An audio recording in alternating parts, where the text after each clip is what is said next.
PropertyMortgageInvestment.com. This is Mark Warner with PropertyMortgageInvestment.com, here today to comment on another article by Dave Ramsey that appeared in the Dallas Morning News Sunday, July 31st of 2011.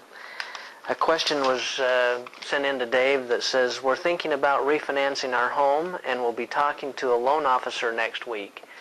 What kinds of things do I need to know so we can protect ourselves in the deal? Dave responds, it's not really a big deal. I totally disagree with that. It is a big deal.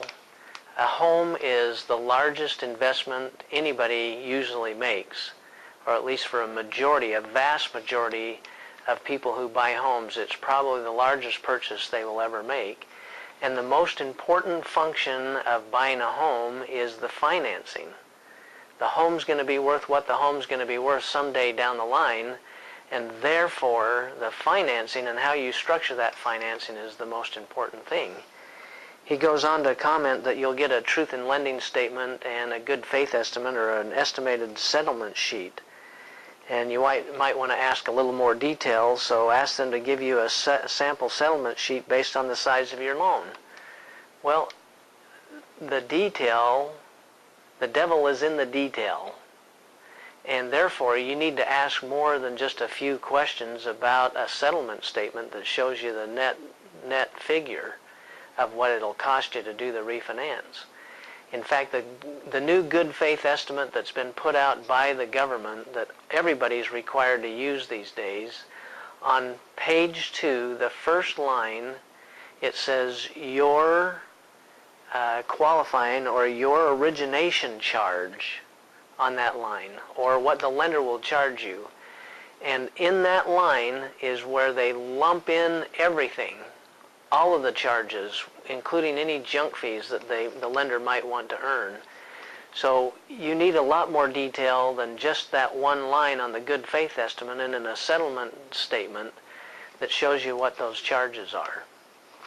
So the origination fees that you pay and the prepaid interest to maybe buy down the interest rate isn't the whole story either, because it might be in your best interest to get a little higher interest rate, because the yield spread premium, or what we call the free bait, is where you can use some of the money from the lending institution to help offset your closing costs. So if you can take that extra money from the lender, pay a little higher interest rate on your mortgage, especially when, according to Dave, mortgage is refinanced every 5.6 years.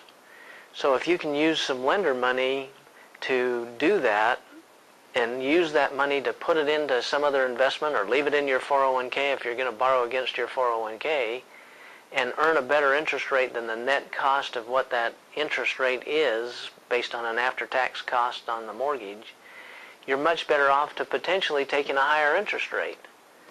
So the devil, again, is in the details, and it's not just a simple thing that you have a laissez-faire attitude about. So my recommendation is that you get very detailed about the financing on your home, and you pay specific attention to negotiating the very best deal you can and determining whether the lowest interest rate is really the best deal in your situation.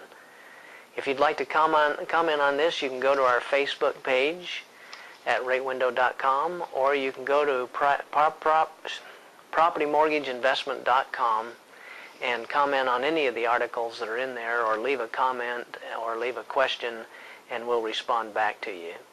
Again, this is Mark Warner with PropertyMortgageInvestment.com. PropertyMortgageInvestment.com.